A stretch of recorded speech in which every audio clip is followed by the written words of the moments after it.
Бүх яар бусдыг хүндэл. Шүний яваад ирэхээр гэрэлтний стандартыг бас цагдаа шалгамаар байна.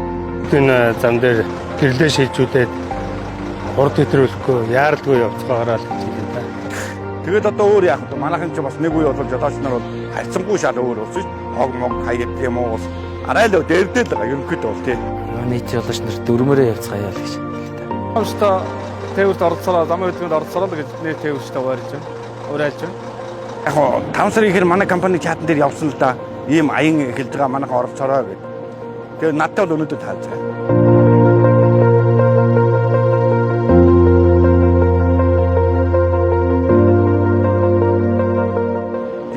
Энэ зөв л дөө. Ингээд хүмүүс нэг зогсоод ийм яриа бичихчээ бас улсууч нэг санаанд нь ороод үлдэнэ гэсэн үг шүү дээ тий. Тэгээд самбар мамбарууд бол олон тавих тусмал хүн чинь нөгөө хараад өнгөрөхдөө бас тархинд нь үлдээл тий. Ер нь бас үйлчлэлээр сурчлагын юм гэдэг чинь бас хүнд хүрдэм биш үү? Мань үчи ингээд ганцаархнаа оож ирд ингээд кавинтаа сууж идэх болсон чинь нэг хүнтэй ярих юм баг ховор шүү дээ.